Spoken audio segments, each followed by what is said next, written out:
This is an Albion Chieftain. Albion are quite an old company. They don't exist anymore, as far as I know. It's in pretty good shape. It's been repainted before, by the look of it.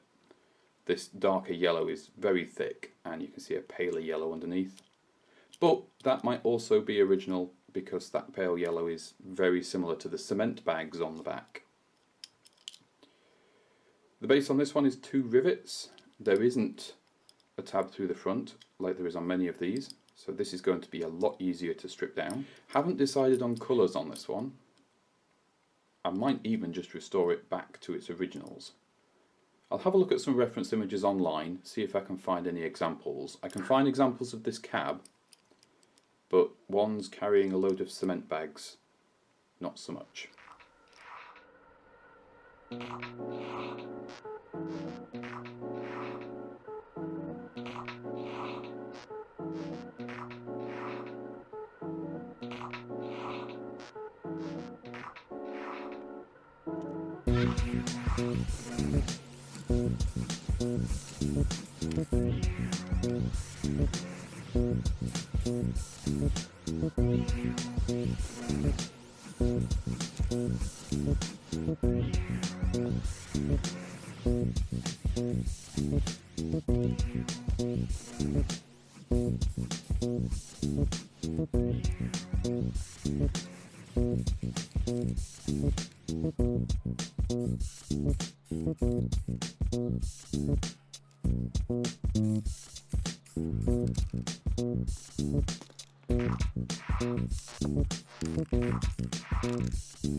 Welcome to the painting desk.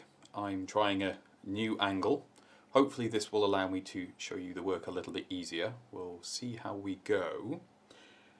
Going for a very simple colour scheme on this one. I considered doing a livery, maybe some coach striping, that sort of thing, but the scale is very tiny and my freehand with a brush isn't really that good. So let's play to our strengths and just do it sort of period appropriate. This burgundy does seem to be quite common on chieftains, or at least a burgundy very similar. And black trim seems to be the thing that pairs with it, so that's what I'm going to go with there. The grill shell on these isn't chromed. It looks to be a polished cast aluminium item. So that changes a little bit the colour that we use there. And we'll see what we do about the actual cargo on here. First up, we're going to be using some Abaddon black from Citadel. I'll be using basically Citadel paints throughout here. For this, we'll do the wheel arches.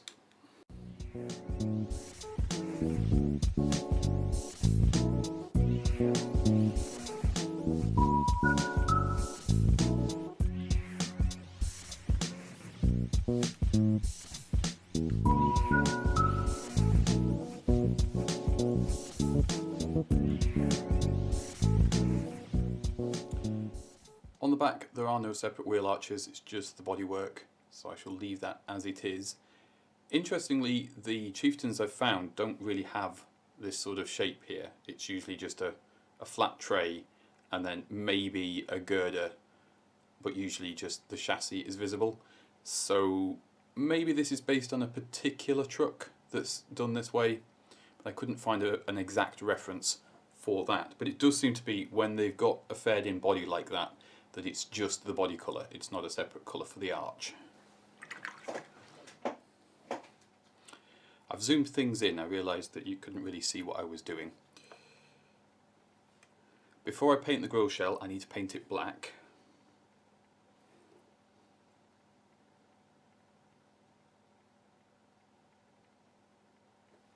And this will be a base coat for the silver that I'm going to use.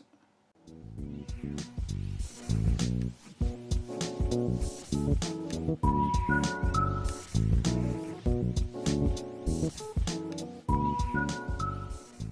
little tab at the bottom here underneath the grille, on the pictures at least, looks like part of the chassis or suspension.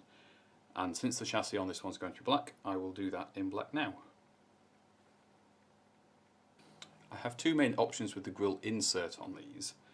It looks like some are done in a really bright red and some are just plain black. I don't know what the difference is. I don't know if it means it's a trim thing or the age of the truck. So I'm just going to go with the one I prefer. Just realised there's another small detail I need to do in the black. In fact, there's a couple. Because I've got to do a little bit of metal on the light surrounds, I might as well give them a base coat of black while I've got it out.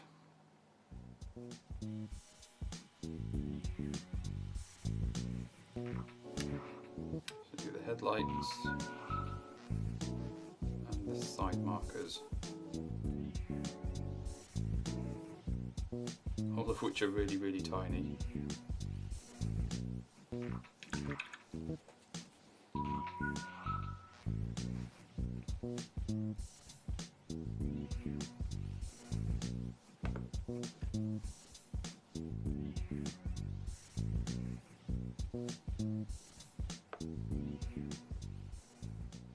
There's no obvious door handles moulded in on this.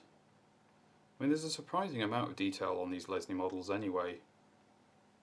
I put a lot in, and I'm not sure who for, because, I mean, these were toys for kids, so why is there all this accurate detail in there? I don't know, maybe kids in the 50s and 60s were pickier. Let me know if you were a 50s or 60s kid and the detail on a truck was of vital importance to you. For the grille, I'm going to use some Evil Sunz Scarlet, which is the brightest red I have.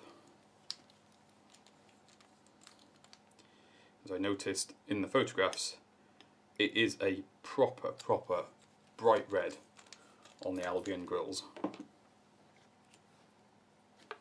Since I've already got the burgundy base coat here, that should be perfectly fine to paint straight over.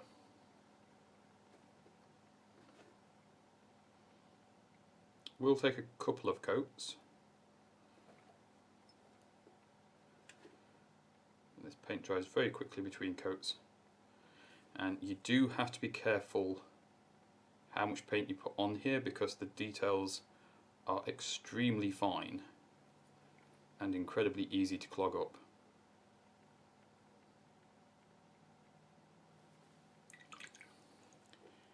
Any overpaint onto the black I will touch up afterwards.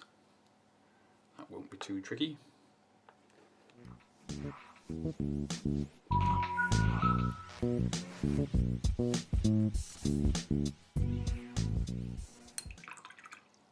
we go, that's a lovely bright red, that. Just catch the edge of the frame where I got the red on it. Now there's no radiator emblem moulded onto these. Normally Albions have a little rising sun which is stamped into the panel and then has red paint put in it to pick it out. I don't think I'm going to do anything with that because of the scale here, but we'll see if I change my mind later. I've put far too much paint on this as well. I mean, it's not a lot, but it's too much for what I'm doing. Stormhost silver for the grille shell. This is a pretty good match for a polished aluminium look, and I'm going to pick out the side markers and the headlights over the black as well with this.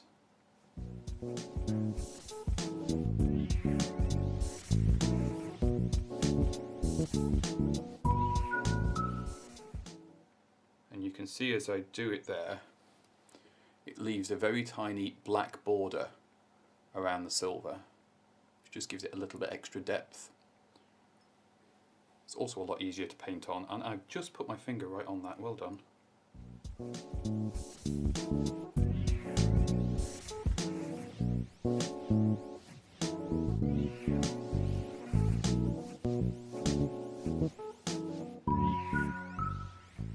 This colour is also really good if you've got like Oxford diecasts or similar, and any of the silver paint or chrome gets chipped on it. This is a really good match for that paint if you need to touch it up.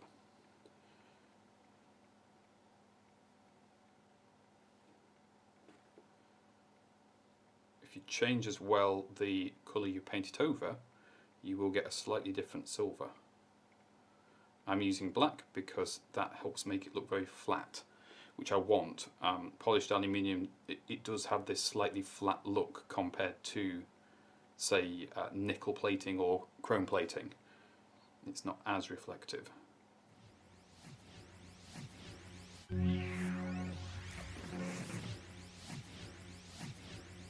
Don't use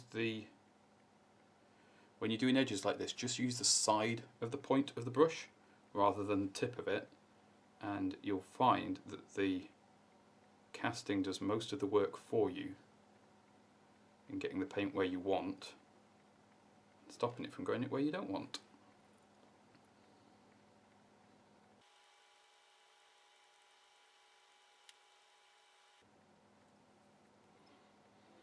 And there you go. It's a bit flatter than the chrome paint that you would normally see, but it is just about right for a polished aluminium, and especially when this has got the varnish on afterwards, it will reflect the light in a very similar way.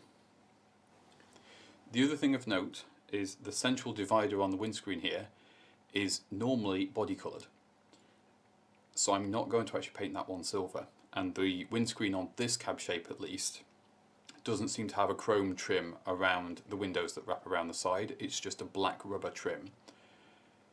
So I shall basically just leave that as it is. There's no interior on these, they're just, you know, cast open. And a lot of the inside of the cab as well is either done in body colour or cream, so I'm just going to leave that as it is. There's nothing there to paint. So it seems a bit silly to actually try and put stuff in where there isn't anything in this instance. For the lights, we just need a little bit of white scar. We need so little of this, I'm not even going to put it on the palette, except to wipe off the excess. And you want to go just on the very high point of the lights that you did, if you're playing along at home. Why wouldn't you be? And this will leave a very subtle edge of the silver around your lights. Just stops them looking quite so flat.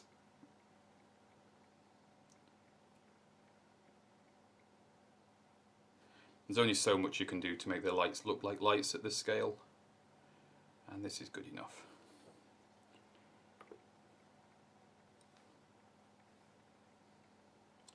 That is the face of our little truck done. The next important thing is going to be the payload on the back. One thing I found peculiar about this truck is that all of these sacks, because this is originally painted up like a cement lorry, and all of these sacks aren't secured down. There's no moulded in strapping or tarpauling or anything. I'm going to go with the theory that this has arrived at the depot and is about to unload or has just been loaded up and the driver hasn't yet got out and secured his load. We're going to go with a base colour of Karak stone over all of them. I'm going to do something just a little bit different to bring a bit more life into them. I've got an idea in my head of how I'm going to do this, but we'll see how it pans out as I do it.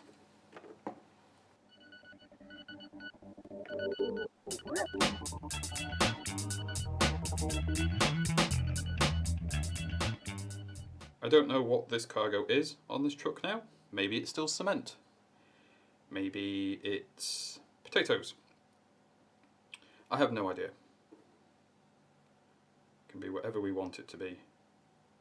Maybe it's a fake cargo hiding some stolen gold.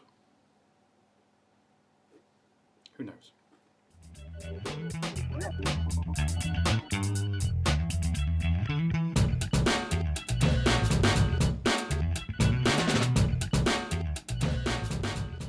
Now when you're going over a dark colour with a light colour, Don't worry about getting full coverage straight away. You can see this is just a little bit streaky.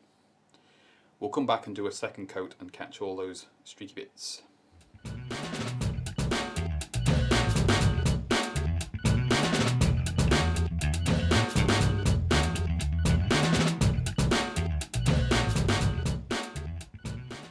do like that when they sculpted this, they made every single bag not quite perfectly lined up. They're all, especially on the back here, it just looks a little bit more realistic. Again, more of this really, really tiny detail for somebody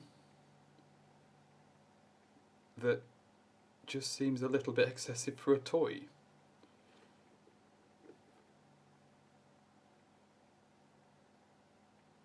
Hey, what do I know? I'm not a toy manufacturer or designer. I'm just glad they did it because it's bringing me some enjoyment.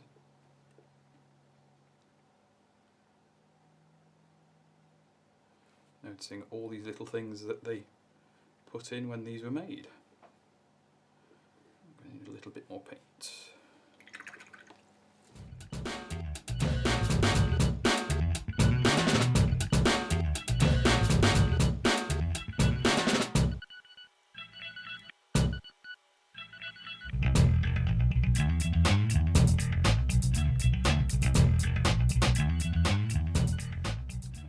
Tiny bit of water, just help it flow a bit better into these crevices on the top.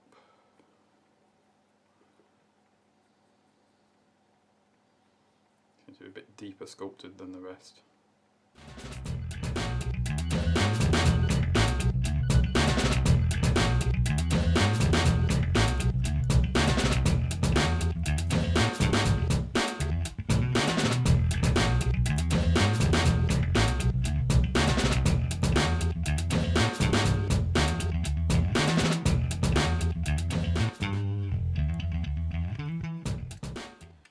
Point out at this point, I don't need a perfect finish on these because of what I'm going to do next. Just need it to be close enough, and I think that will do very nicely as a base layer.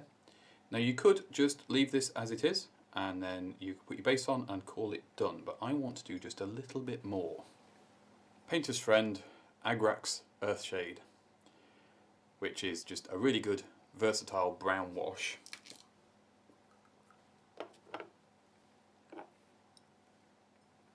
And I'm just going to go over all of these bags with it quite liberally.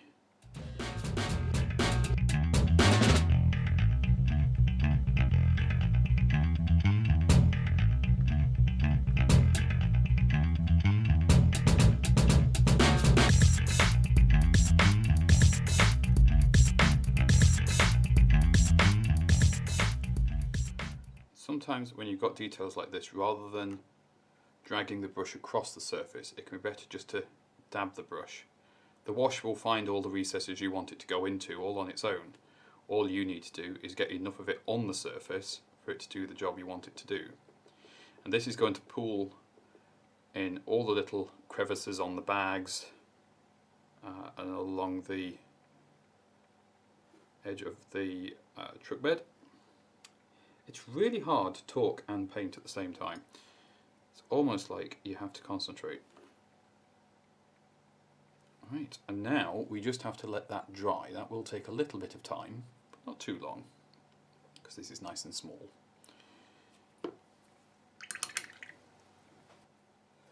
The base is quite scruffy, it is showing its age, and I'm not going to paint the base, I'm just going to paint the wheels on this, because I don't feel a need to paint the base. I'm just going to use some plain black. Sometimes the trucks have plain black wheels, sometimes they're colour coded, sometimes they are a contrast colour, so like blue trucks with red wheels is quite common. I'm just going to paint these wheels plain black because I feel that goes with what I'm trying to evoke with this. This is Abaddon black again, the same that we used when we did the wheel archers, and it basically you can use it as a primer. It will go over just about any surface and stick really, really well, as most of the Citadel base paints do. So I don't need to worry about priming any of this. You just blob it on until you're done.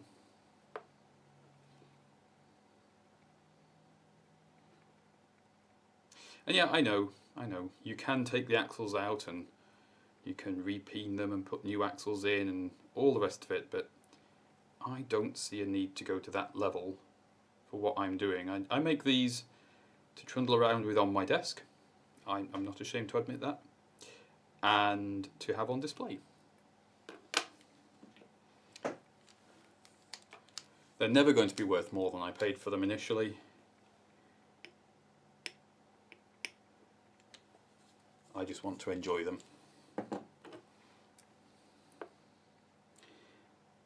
And that's why I start with quite rough examples as well. I don't like to start with good ones. I actually prefer to start with, you know, ones where there's almost no paint left and they've been knocked about, maybe damaged, because they're the ones that aren't really worth any money, and they're the ones that are most likely to just end up in the bin.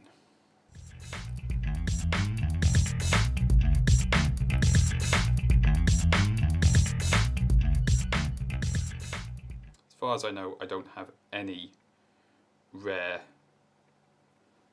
models in my collection. They're all very standard. The only thing that makes them rare is certain ones are harder to find. Some are more highly valued, like beetles for some reason cost a lot more money. But the little trucks, they very rarely fetch much more than like £2 or £3. I'm making a right mess of my hands here. Oh well. It's acrylic paint, that's another good thing. Acrylic paint does wash off really easily.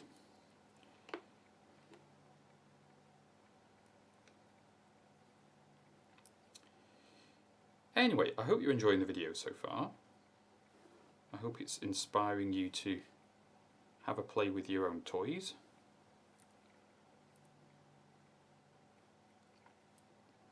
Am I going to bother painting the inside edge of the wheels?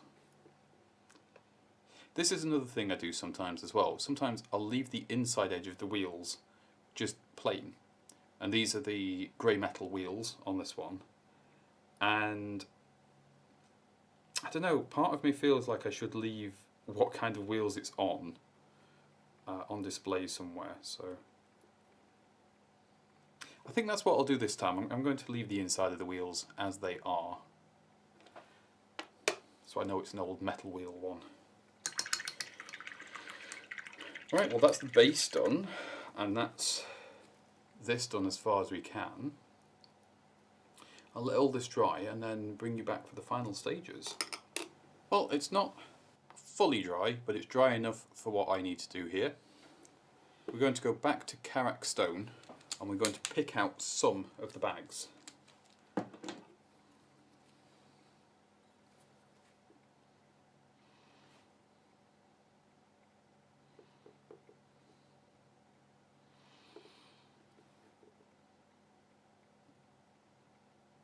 You don't need absolute coverage here. I actually want these to be a little bit streaky and imperfect,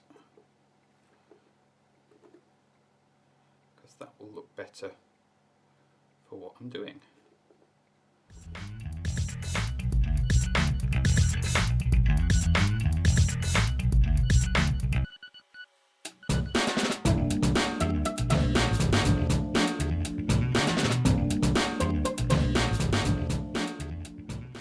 Not picking any particular pattern here, I'm just picking out whichever ones I fancy picking out.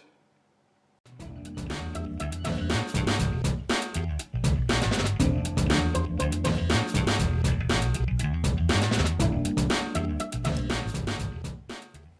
then once we've done the ones on top, we go and pick out some of the ones on the side.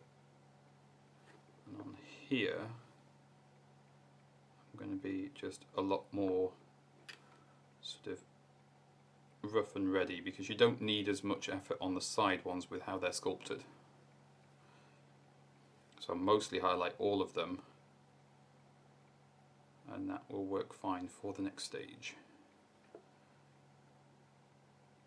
And this is just very rough, and that's actually kind of important. You don't want to be very neat with this. Oh, found a little bit of wet wash there. but again, not a huge problem. That'll add to the effect. Next, we're going to use some Kislev flesh.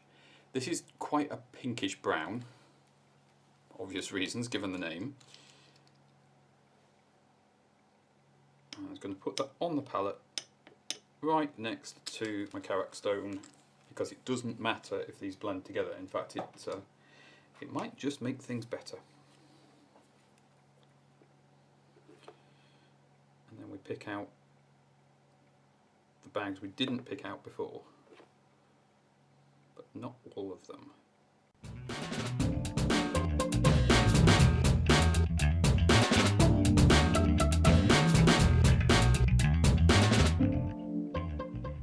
Again, you can be quite rough and ready with this. No need to be perfect.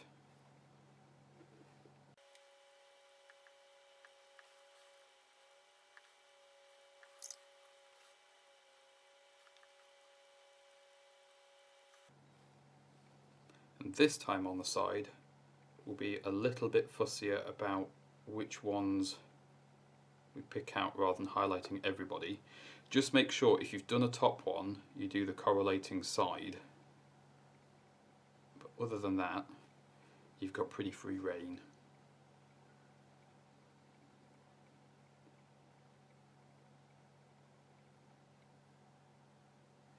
This system also works really, really well if you want to add interest on brick walls or stone floors. There's lots of different ways to do it. This is just one, and I like using this when you've got something that could look sort of, well, a bit boring, to be honest with you. Because these cement trucks, they're probably one of my least favourite Lesney models, because they are quite boring. But if you just add a little bit of interest with some paintwork on it, they don't look so bad. Last colour I'm going to use is Screaming Skull. This is a sort of paler version of Karak stone. And again, we'll just pop that on top of the other colours that I'm using, because it doesn't matter if they blend together. And now we'll pick out these bags that we haven't done yet.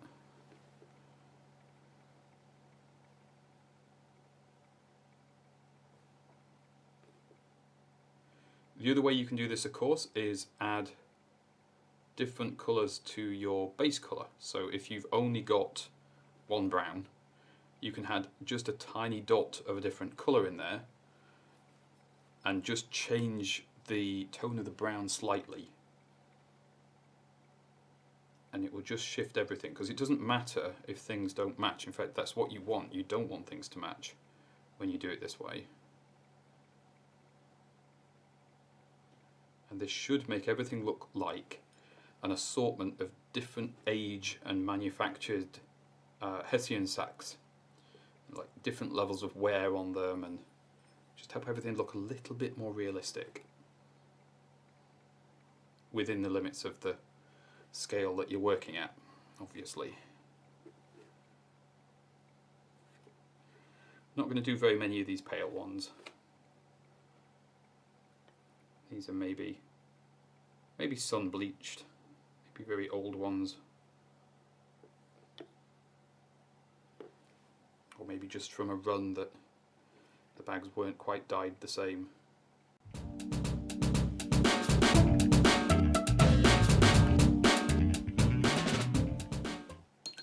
And there we go.